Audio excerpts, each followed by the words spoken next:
Hello dear students, welcome to Smart Knowledge. प्यारे बच्चों, mid term exam class 9 subject रहेगा English language and literature. Time रहेगा 3 hours का और मैक्सिमम मार्क्स रहेंगे 80। सो यहाँ से आपको कंप्लीट पेपर पैटर्न पता चलेगा जो अभी आपके एग्जाम होने वाले हैं और काफ़ी हेल्पफुल रहेगी वीडियो आपके लिए। यहाँ से आप कंप्लीट जो पैटर्न है वो देख सकते हो, साथ में आपके लिए इम्पोर्टेंट क्वेश्चन यहाँ पर कवर किए गए हैं। ठीक है, तो सैम्पल पेपर जो होते हैं या प्रैक्टिस पेपर होते हैं वो काफ़ी बेनिफिशियल रहते हैं। सेक्शन ए रीडिंग सेक्शन रहेगा 20 मार्क्स का, section B writing skill and grammar 20 marks, section C रहेगा आपका लिटरेचर सेक्शन 40 मार्क्स, जिसमें आपको क्वेश्चन आंसर्स देखने को मिलेंगे। Attempt question based on specific instruction for each part and question. सबसे पहले करेंगे हम सेक्शन ए जो कि है आपका रीडिंग सेक्शन। रीडिंग सेक्शन में आपका 20 मार्क्स का रहेगा। इसमें क्या दिया गया है, reading comprehension through unseen passages. ठीक है, इसमें आपके लिए ये अनसीन पैसेज है जो कि आपको अच्छे से बहुत अच्छे से रीड करना है। तो इसको बहुत अच्छे से रीड करेंगे। देखिए, रीड करोगे तभी आप क्वेश्चंस कर पाओगे। सबसे पहले क्या कीजिए, पहले जो क्वेश्चंस होते हैं, जैसे इसके क्वेश्चन दिए गए हैं, जो क्वेश्चन है उनको एक बार रीडिंग ले लीजिए, ताकि जब आप जो रीड करोगे, ठीक है, जब ऐसे रीड करोगे ना तो क्या होगा, आपको क्वेश्चंस कहाँ पर है, क्या पूछा गया है, उस पर फोकस रहेगा। तो थोड़ा एक बार क्वेश्चन रीड करके तब पैराग्राफ रीड कीजिएगा। सो यहाँ से इसको जो है अच्छे से रीड कर लीजिए। Over the past few decade से लेकर काफ़ी बड़ा पैसेज रहता है ये।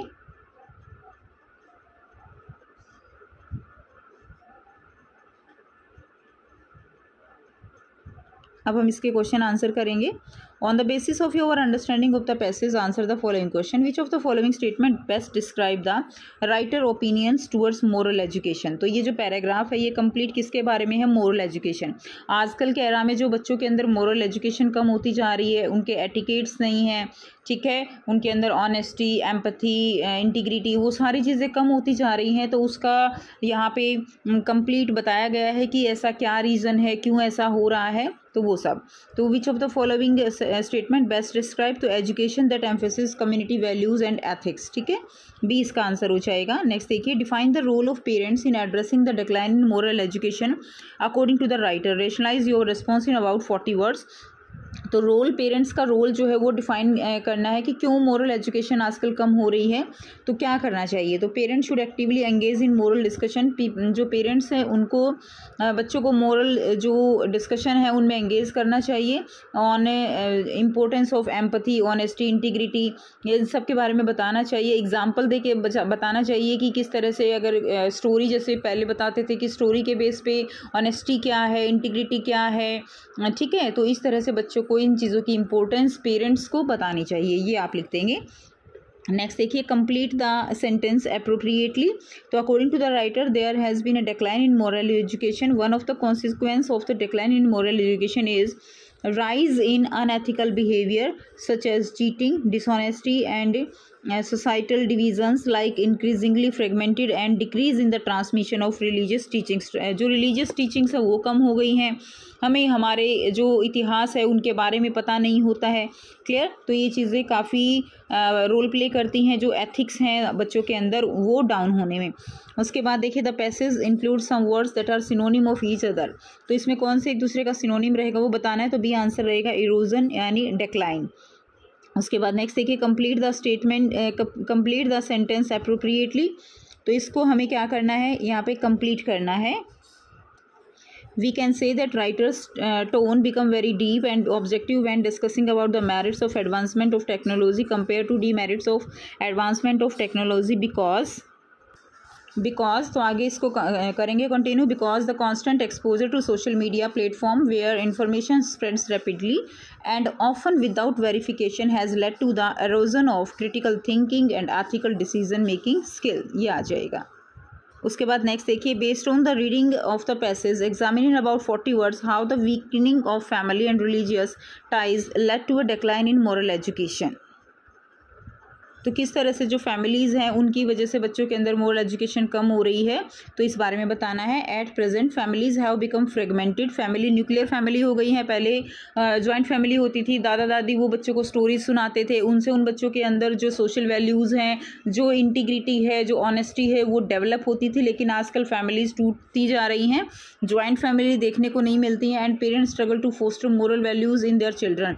The decline in religious observance has led to a decrease in the transmission of religious teachings that often provide a moral compass for individuals. ठीक है, तो इस तरह से आप इसका आंसर लिख देंगे। नेक्स्ट बात करेंगे, which one of the following is the primary factor contributing to the decline in moral education. तो मेन जो फैक्टर है वो क्या है, that is shift in societal values. उसके बाद देखिए क्वेश्चन नंबर 8 है, what is the consequence of modern societies shifting towards individualism, materialism and personal success. तो it has led to the decrease emphasis on community value, community value पे emphasis नहीं किया जाता, empathy and ethical behaviour, इन चीज़ों पे जो है focus नहीं किया जाता है, जिसकी वजह से इसे ऐसा हो रहा है। अब देखिए नेक्स्ट देखेंगे, read the passage given below. Second question है ये 10 नंबर का, तो इसमें भी आपको इसी तरह से पैराग्राफ दिया गया है, पैसेज दिया गया है, और इसको आपको अच्छे से रीड करना है। ठीक है, और फिर इसके क्वेश्चंस करेंगे। तो यहाँ से बच्चे आप वीडियो पॉज करके इसको रीड करेंगे। ठीक है, तो देखिए इसी में आपको क्वेश्चन आंसर मिल जाते हैं, मार्क किए हुए हैं। तो यहाँ से आप इसको अच्छे से, बहुत अच्छे से रीड करेंगे, और ये स्कोरिंग होता है। अगर आप अच्छे से समझ के करते हो तो आंसर गलत भी नहीं मिलते और स्कोरिंग होता है। On the basis of your understanding of the above passage answer the following questions. तो इसमें क्या आ जाएगा, based on your understanding of para 1, the most volcanically active celestial body beyond our solar system is an earth size planet. ठीक है, इसमें planets के बारे में बात की गई है। उसके बाद देखिए, was the earth size planet volcanism observe directly, how was it eventually measured. ठीक है, तो इसका आंसर हम यहाँ से देखेंगे। सेकंड का आंसर ये देखिए, the planet volcanism was not directly observe but rather infrared due to the significant gravitational interaction with the larger of the 2 other planet orbiting the dim star. यहाँ से यहाँ तक हो जाएगा। क्वेश्चन नंबर 3 देखते हैं, what could be the consequences of the gravitational tug of larger planet on the earth size planet explained in 40 words। तो third का आंसर आपका यहाँ से हो जाएगा, the gravitational tug from the higher यहाँ से लेकर और similar to low, तो यहाँ से हो जाएगा। ठीक है, ये थर्ड का आंसर हो जाएगा। नेक्स्ट क्वेश्चन नंबर 4 की तरफ चलते हैं। क्वेश्चन नंबर 4 क्या है हमारे पास, based on the research the scientist conducted about the surface of the earth size planet they found it to be. तो कैसा मिला था उनको, जो प्लैनेट है that is rugged and rocky. क्या हो जाएगा, रग्ड एंड रॉकी। इसमें आपको बताना है ट्रू है या फॉल्स है। Two earth size planet orbiting a dim star can also be called as exoplanet, तो ये ट्रू है। उसके बाद in the given sentence taken from the extract select the option that correctly replace the underline word with its most like synonym. तो आपको यहाँ पे flex का सिनोनिम बताना है, फ्लैक्स। तो यहाँ पे फ्लैक्स का सिनोनिम क्या है, बैंड हो जाएगा।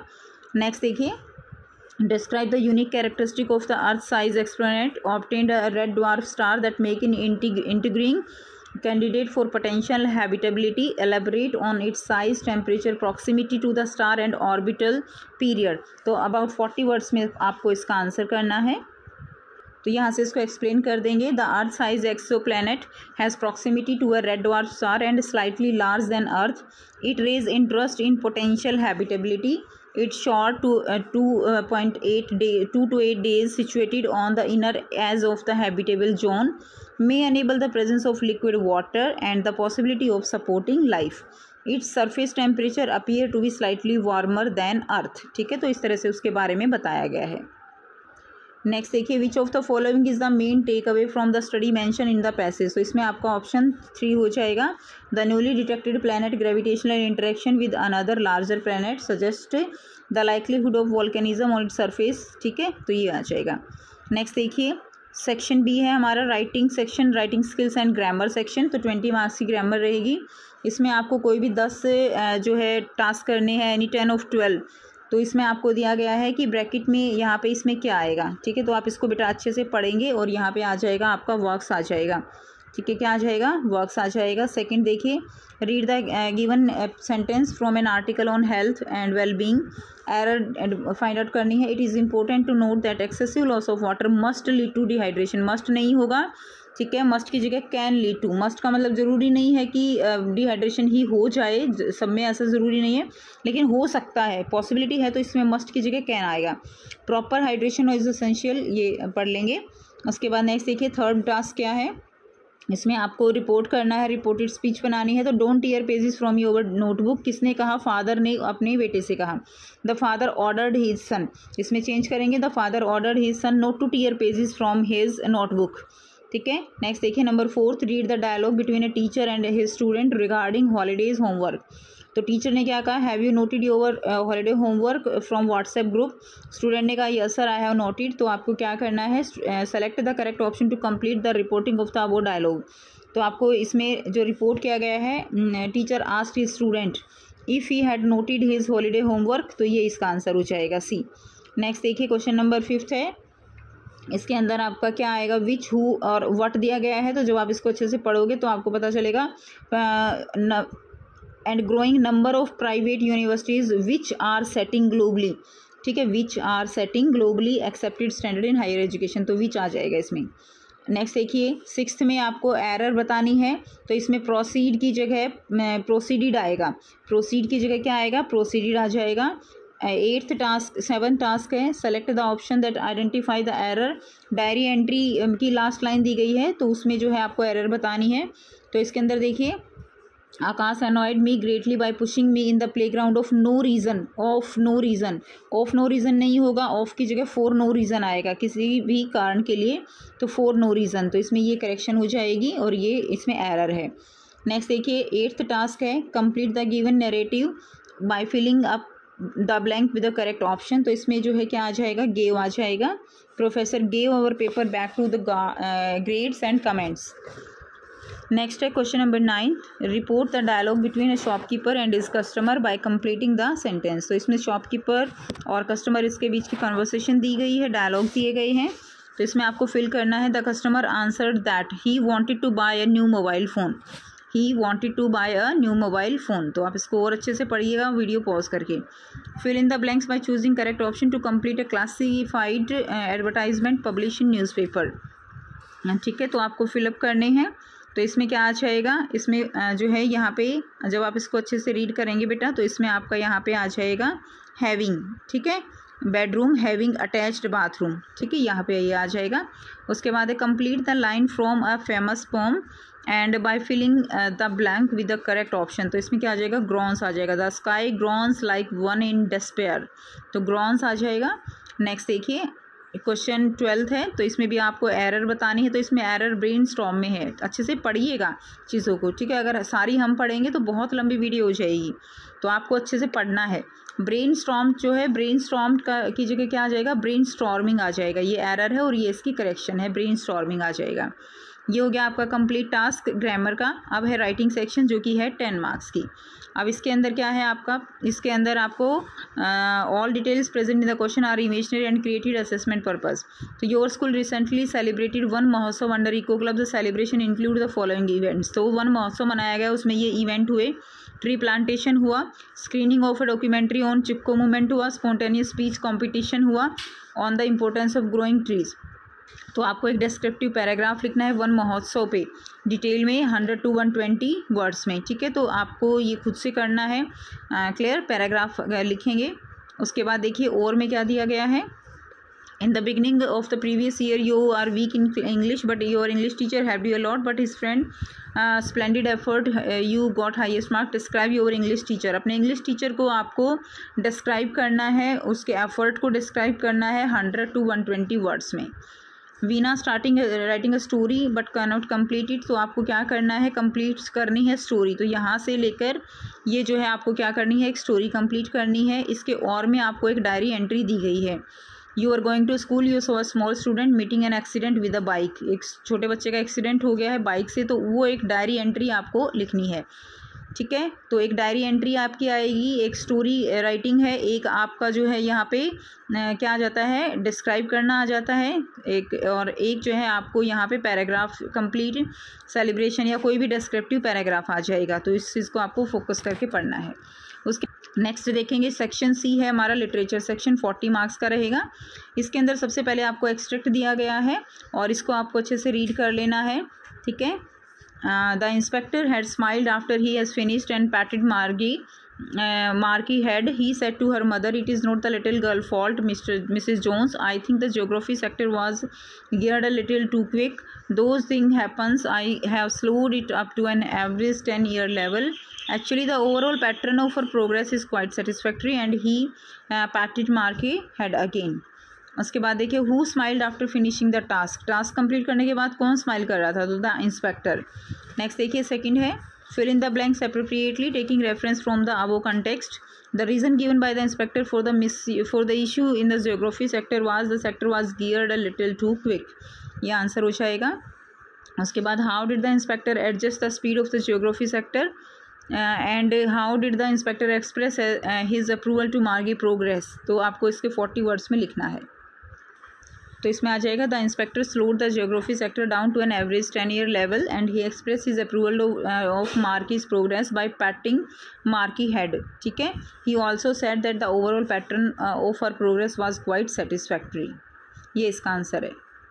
उसके बाद नेक्स्ट देखिए, आपको बताना है ट्रू है या फॉल्स है. The inspector thought that the marquee overall progress was excellent. तो एक्सीलेंट नहीं थी, सेटिस्फैक्ट्री थी, तो ये फॉल्स हो जाएगा. उसके बाद नेक्स्ट देखिए, और में दिया गया है, इसमें भी आपको यहाँ पर दिया गया है, कुछ लाइंस दी गई हैं और द लोस्ट चाइल्ड से, और आपको क्वेश्चंस के आंसर करने हैं. तो यहाँ से आप एक बार इसको अच्छे से रीड कर लीजिए. What did the man offer to the disconsolate child. तो क्या उसने ऑफर किया था? Gift of sweets. True false बताना है. तो ये क्या हो जाएगा? When the man met the child become very happy and enjoy the fair. ऐसा नहीं था, वो बहुत परेशान था, वो अपने पेरेंट्स को ढूंढ रहा था, तो ये फॉल्स हो जाएगा. What was the child response when asked about his preferred sweets and why did he behave in a certain way. तो इसको भी आपको 40 वर्ड्स में लिखना है. तो इसमें यहाँ से लिखेंगे, the child turned his face from the sweet shop and only sobbed. वो ऐसे सुबह सुबह के रो रहा था and wished to be reunited with his parents. और चाह रहा था कि वो अपने माता पिता से, अपने पेरेंट्स से मिल जाए. नेक्स्ट देखिए, fill in the blanks appropriately with reference to the above passage. The child expressed his longings by screaming and crying to be reunited with his parents. ठीक है. नेक्स्ट क्वेश्चन नंबर 7 है. Question number 7 जो है, ये भी extract दिया गया है. इसमें भी आपको आंसर करने हैं. Answer the question for any one of the two. तो इसमें आपको ये पैराग्राफ जो दिया गया, एक्सट्रैक्ट दिया गया है पोम का, इसको रीड करना है. एंड ये लिया गया है द रोड नोट टेकन से. अब उसके बाद देखिए, इसमें क्वेश्चन दिए गए हैं. फर्स्ट क्वेश्चन का आंसर आपका बी रहेगा. ठीक है. सेकंड क्वेश्चन आपका यहाँ पे ट्रू रहेगा. सेंट्रल थीम जो है of the poem is choices and their consequences के बारे में है, कि चॉइस है कि हमें किस तरफ जाना चाहिए, हमें लाइफ में कौन सा पाथ जो है वो जो है अडोप्ट करना चाहिए. थर्ड क्वेश्चन है, what does the speaker mean by two roads diverse in a wood and why did he take the road less travelled by. तो इसका आंसर आपको 40 वर्ड्स में देना है. तो इसमें करोगे, the main message of the poem is about building strength and ये वाला आंसर हो जाएगा. The speaker means he found 2 different path in a forest by 2 roads diverse in a wood and he took the road less travelled by because he didn't want to follow the crowd. ठीक है. वो crowd को follow नहीं करना चाहता, इसीलिए वो less travelled को चुनता है. The poet had reached such a point in life that there are 2 options for him and he decided to the travel on the road used by lesser number of people. जिस तरफ लोग बहुत कम गए, यानी जिन्होंने कम लोगों ने उस रास्ते को चुना है, उस रास्ते पर पोइट जो है वो चलना चाहता है. उसके बाद नेक्स्ट देखिए, fill in the blank with reference to the above context. The literary device used in the line somewhere as is and as is hands. ये इसमें क्या है? तो इसमें रिपीटिशन है. और में देखिए, he won't do what you tell him. तो ये पोम दी गई है, इसको आप अच्छे से रीड कर लेंगे. इसका नाम है wind. So who is he in the first line. First line में ही कौन है? विंड है. What is the main message convey in this poem and how does it suggest achieving a harmonious relationship with the wind. Answer करना है. तो इसमें आ जाएगा, the main message of the poem is about building strength and resilience. It suggests that by fortifying our home and bodies and making our hearts steadfast, we can achieve harmony with the forces of nature like the wind. उसके बाद next देखिए, इसमें true false बताना है. ठीक है. तो ये पैरा क्या हो जाएगा? Joint the door formally actually means close and lock the door securely. तो ये फॉल्स हो जाएगा, ये ट्रू नहीं है.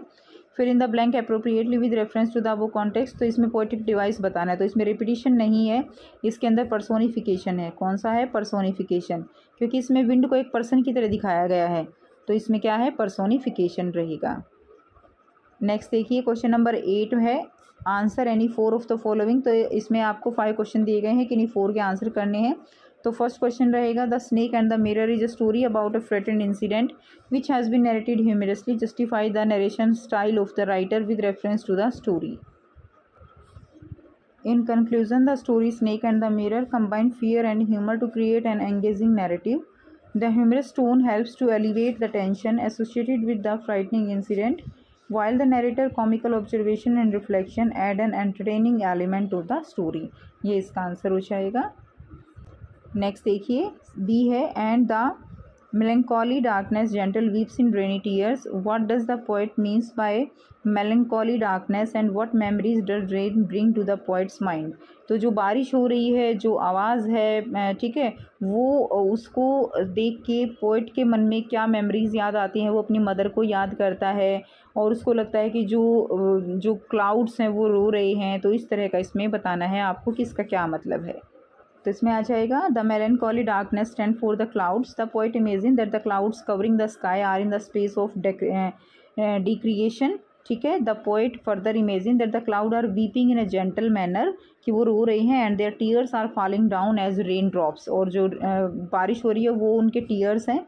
During the pattering sound of the rain falling on the roof the memory of his mother haunts the poet. उसको अपनी mother की याद आती है. This memory has been haunting him quite often like every darling dreamer his mother is no more. Next देखिए Evelyn's mindset towards his achievement in music was sincere. तो इसको आपको एक्सप्लेन करना है. तो Evelyn mindset towards her achievement in music being described as sincere likely means that she had a genuine and heartfelt attitude or approach to her accomplishment in the field of music. Next देखिए how did Kezia father react when he learned about the torn paper. जब उसने जो है ton paper के बारे में उसको पता लगा and the little girl involvement, और उस लड़की के बारे में पता लगा, तो उसने क्या किया. वाज इट जस्टिफाइड, जो उसने किया क्या वो ठीक था. आपको आंसर करना है. When the father learned about the torn papers and the little girl involvement, he stopped and stared at her in disbelief. However, the little girl denied her action. ठीक है. And mother was instructed to fetch the pin cushion while ensuring the child was put to bed immediately. Those were important papers. Father was very angry. He got irritated and without knowing the reason, he had beaten her with a ruler very harshly. It was not justified because she didn't do intentionally. Next question है E. In the poem Lake Isle of Innisfree has been described as a place. Do you think it is only a place or a state of mind? Rationalize your answer. तो ये जो है William Butler की Yeats की poem है the lake isle of Innisfree. Innisfree can be seen as both a physical place and a state of mind. दोनों तरह से इसको देखा जा सकता है.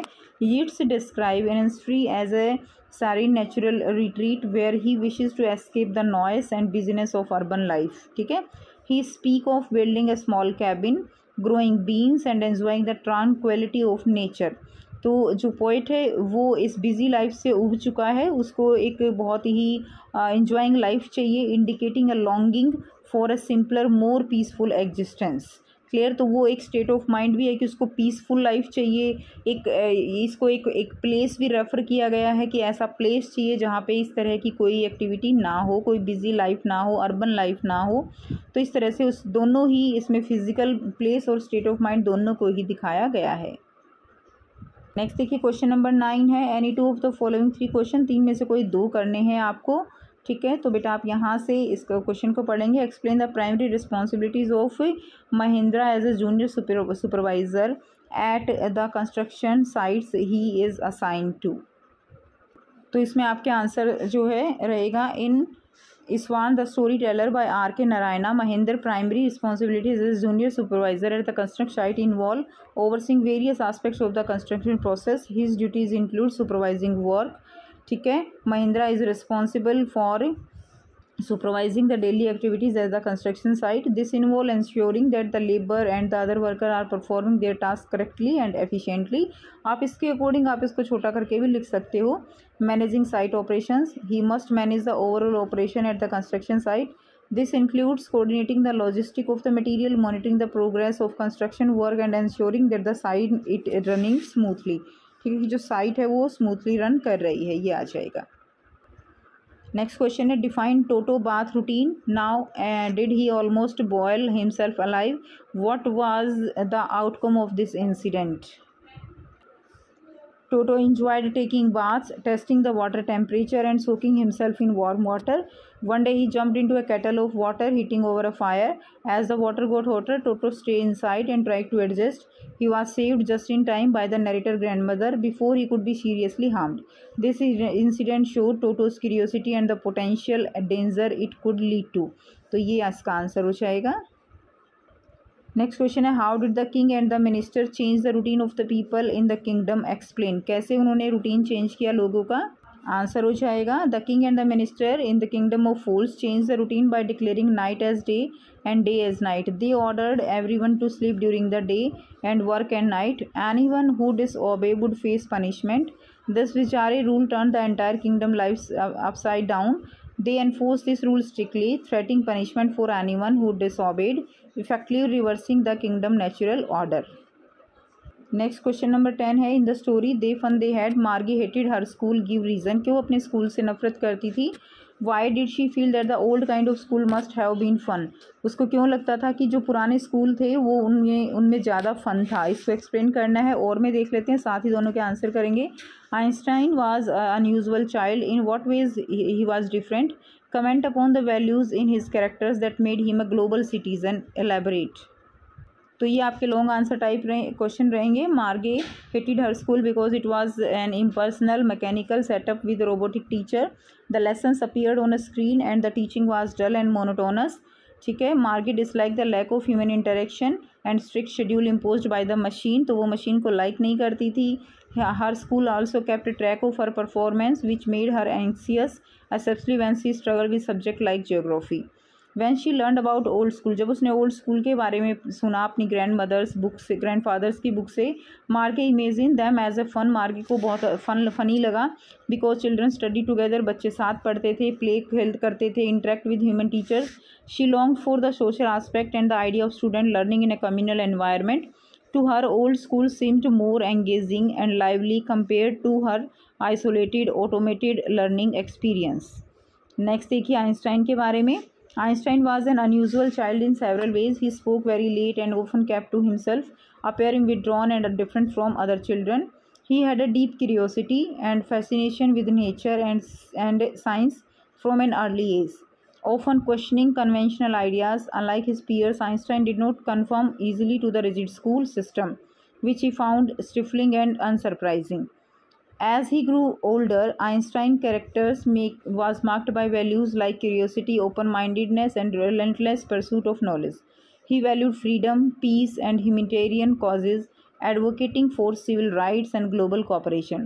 His scientific contribution and advocacy for world peace, especially in later years, transcended national boundaries, making him a true global citizen who sought to be benefit of all of humanity. ठीक है. तो ये आपका आंसर हो जाएगा.